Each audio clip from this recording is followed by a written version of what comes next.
So Joe, who can go up next?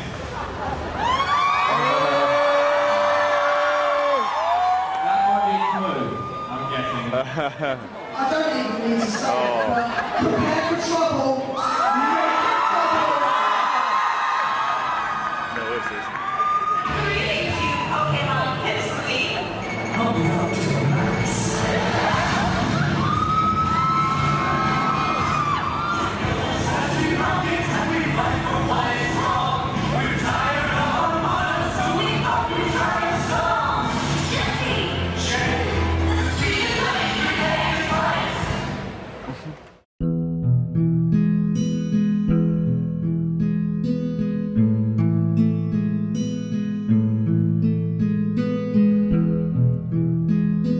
I'm Samuel Frain. I grew up in the town of Gravesend. Ever since I was a child, I participated in sports, such as boxing, running, swimming, and even wrestling. People would label me as a rough sport, a jock, or just a regular guy who's into physical activity. So could you ever imagine that I did this as a hobby?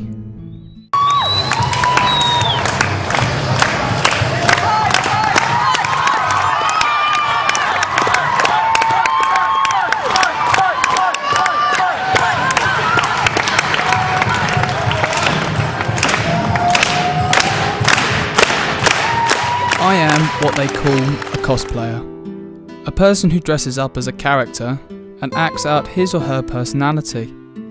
People say it's weird. Really? I've been on television, and in numerous magazines too. And guess what? I've even been a cover model for companies who are trying to advertise their local business. But what exactly is cosplay? Well, it's short for costume roleplay. It's a type of performance art in which the participant don costumes and accessories to represent a specific character or ideal. The term was coined by Nobuyuki Takahashi in 1984. But I aim to find out what kind of people dress up and what makes them tick. You can see some of the costumes in here. So, if you can't, hang on. If I just cover the clothes. Okay, yeah, cool. Okay, Jacob Kimber, also known as White Leviathan, from Bristol. He is a careers consultant who has spent 5 years of his free time attending conventions as a cosplayer. He is mostly known for dressing up as what they call a bish, which is Japanese for a pretty boy. He even appeared twice on the BBC News, representing his fellow cosplayers. and this is another one of my costumes which I wore recently in here. Yeah, that's one I wore to the last couple of events I went to. So that's there. And Becca, that's about it actually for the wardrobe. We haven't got much here at the moment. As I said, most of the stuff is in Bristol. Yeah.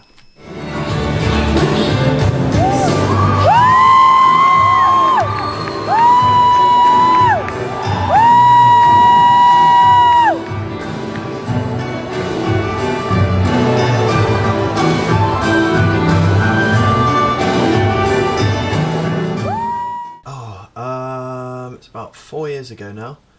I was reading. I started liking anime from when I was about 7. A game my uncle showed me, and so yeah, then I read a magazine and I saw cosplay in it at one of the events, and I wanted to get involved, so I just went along, and yeah, saw what it was all about, and it went from there.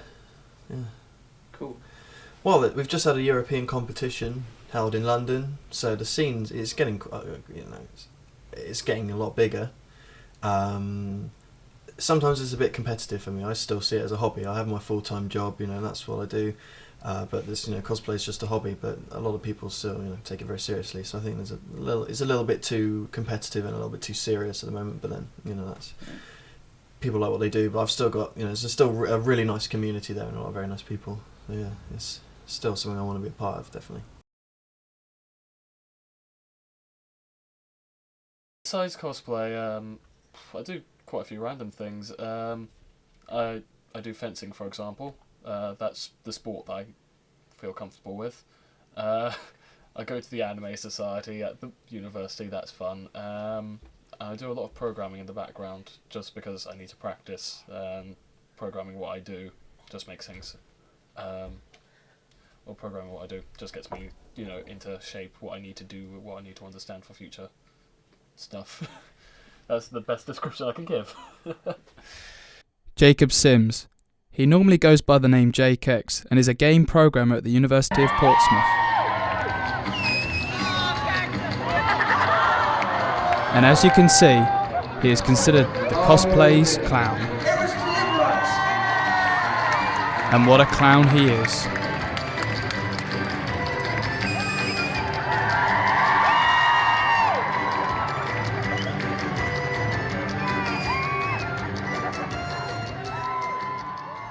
What got me into cosplay originally was seeing everyone do it when I went to the first expo I went to, which was just after I turned 16. I saw everyone there at the expo and thinking, wow, I really like some of their costumes. How cool would it be to do my own costume, and so on and so forth. And from there on, I just kept on trying different new things from there on. It's pretty fun. To be honest, there's a part of me that goes, I really don't give a damn for the fact that I'm happy the way I am. If people have other opinions about it, they don't understand it that well. Such as I have the certain look of a football person, They have the general look of them being an absolute idiot. Who's just like, oh, football, Wayne Rooney, all that stuff. And I'm just like, yes, this is probably going to be shown to a lot of people who are fans of Wayne Rooney. Go get my ass handed to me. But yeah, I look at them and think they're an idiot, but some of them are like rather intelligent people behind it, and they're actually nice, common people. It's sort of that sort of view I'm looking at, And have you won any contests in your cosplay? In a group with you, yes. I point directly at you, Sam. No, I'm not here. You're talking to a mysterious ghost that activates a camera. Oh, right. I won a prize once with my friend Sam in a group. And the group stole most of the prizes. It wasn't as bad as one person in our group who had a yo-yo. It was Tio.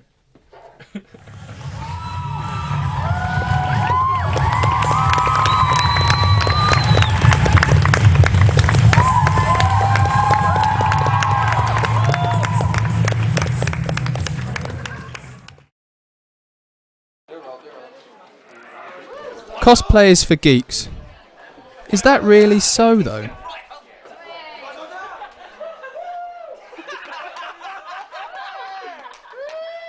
In actuality, cosplay is evolving rapidly, becoming more of a modelling fashion art form. Increasing number of people are getting involved every day and producing amazing works of art. The facts? Well, listen to this. In May 2010, over 50,000 cosplayers attended the London Expo. We even have our own Guinness World Record.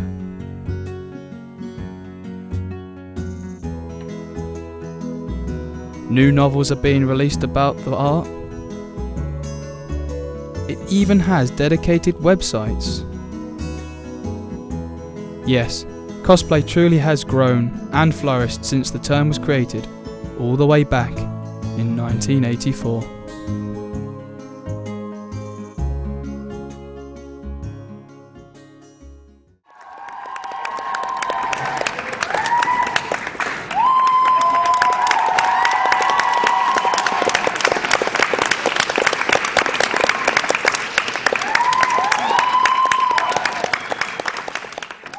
Stephanie Flinders.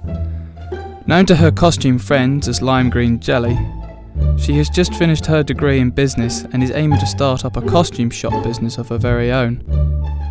Steph tends to cosplay the more cuter characters.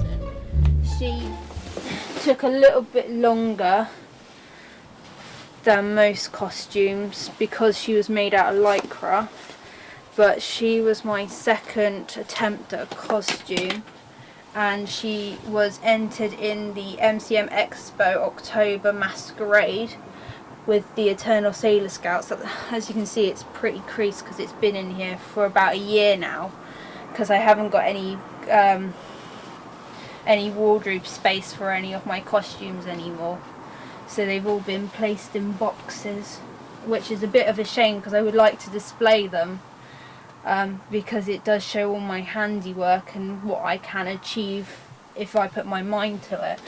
I was dressed up as Amulet Spade from Shogo Chara, and we were practicing a dance that me and my friends were doing, and I put my com badge in my pocket and I didn't know where it went because it fell out obviously whilst we were dancing, and I couldn't remember where I put it or anything, so we went up to operations. Luckily they had my com badge.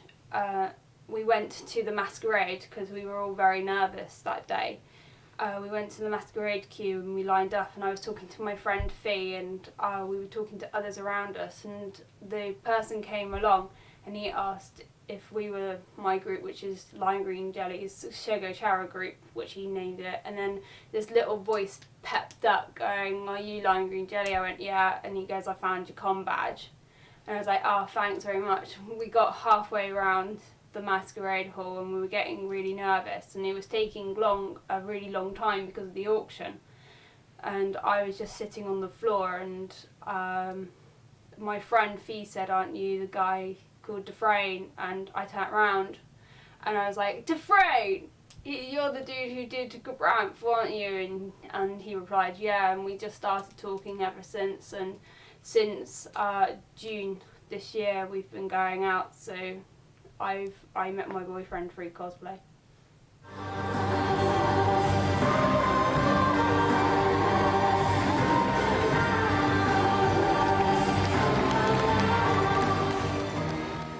We're a pretty normal bunch of people. We like going out, getting drunk, we like going to conventions, hang out with our friends, we socialise, you know, we play games, we dress. The only difference is that we dress up and we become characters. We cosplay in groups with our friends because it's enjoyable, and we like people to joy in the fun of seeing their favourite characters come to life.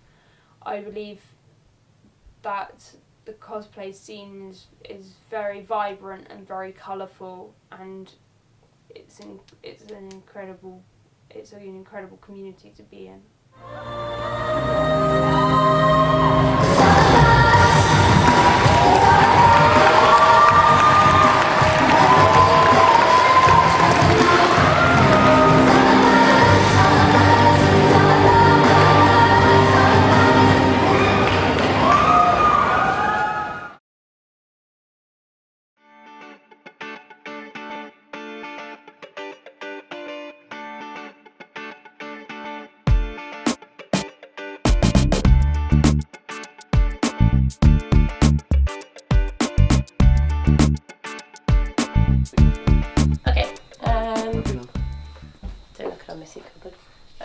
I haven't got many of my costumes in here. This is one of mine. That's Maria from Castlevania. That's the sash. Do I need to talk? Or? Yeah, just explain that. That's the sash. The gloves were bought on the internet. You can't make everything. Gloves are really hard to make. But everything else was made. Do you want to see Jake's stuff as well? Or have you seen that already? We've already recorded Jake. Okay. Cool. That's Maria's. This is the only one I've got in here, I think. There's some more at the top of the wardrobe. Rebecca Chandler, known as Key Cow. She was raised in the town of Chislehurst, which is about 20 miles away from where I lived. This cosplayer is a primary school teacher and is best known for being the cover model of the new Cosplay Fever book, which was released about 4 months ago. I think looking up on the internet and getting really into games. I was really into games from when I was in secondary school, and then having a really random obsession with the Legend of Zelda, and then going to my first convention, which my friend actually introduced me to. I didn't know anything about conventions until she mentioned it, and then when I was looking up stuff about the convention, I found out about cosplay and it all spiralled out of control from there. I like to draw. I was really into swimming when I was a kid. I don't do that anymore, which is a shame, but that's because of time. There's not enough time to do it. But I do love to draw very much. And gaming. I like gaming as well.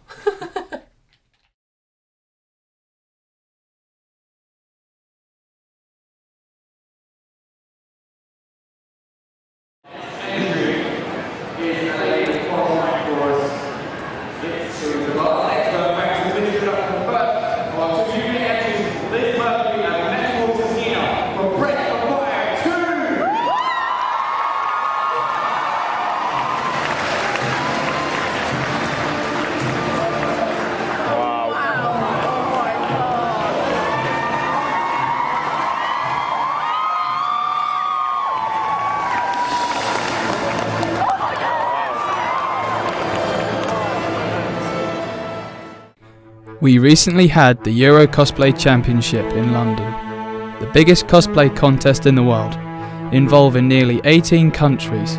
This is where 2 representatives from each country would participate to win. One of Britain's reps was this lady here, Seth Noir, Elizabeth Murphy. It included over 30 participants throughout the country, throughout the world in fact, and covered over 18 different countries, I believe, which is more than what the only current international competition before them had, which is the World Cosplay Summit.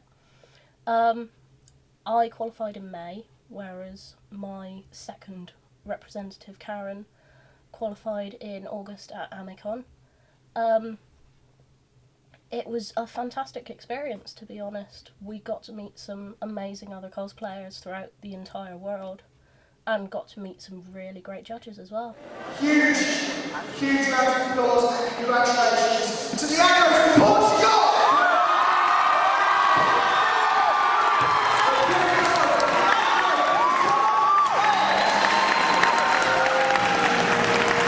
Liz didn't taste the gold of victory that night. Instead, the prize went to this young man, representing Portugal. Nonetheless, she put on one heck of a show. And Karen, the second British representative, came third, so not all was tears.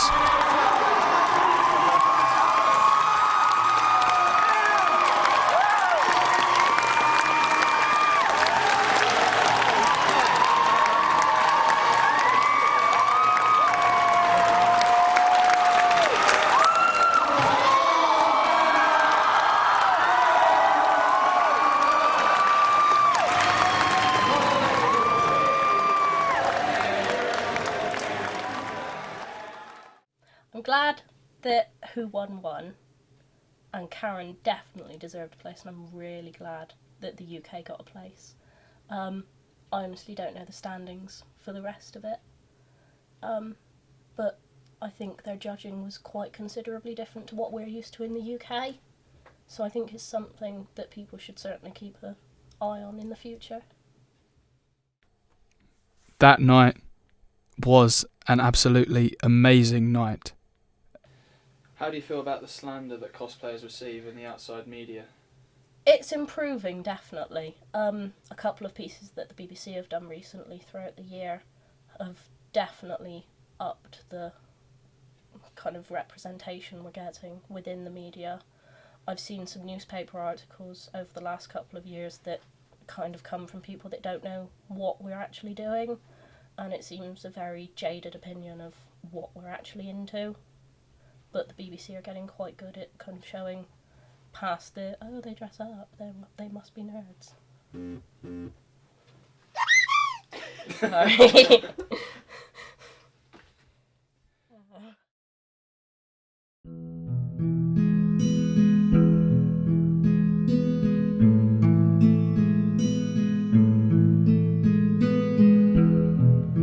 So the question throughout was, what kind of people are cosplayers?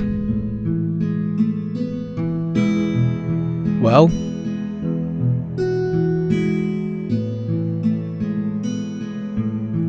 they're working men, they're students, they're couples, their families, their friends,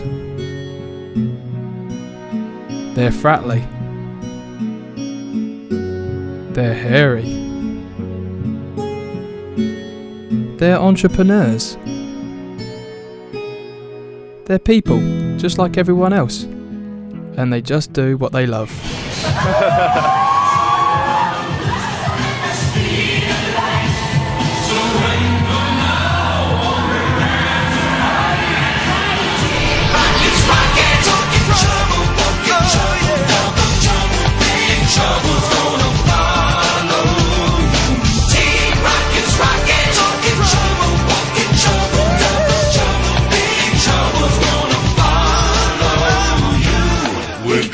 Capture Pikachu.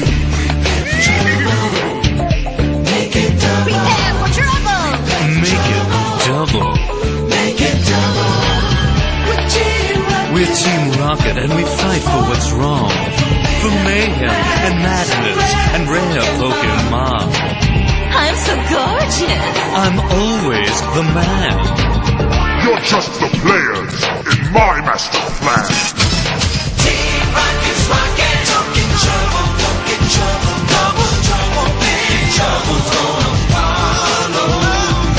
Team Rocket's rockin', talking trouble, double trouble, big trouble's gonna follow you.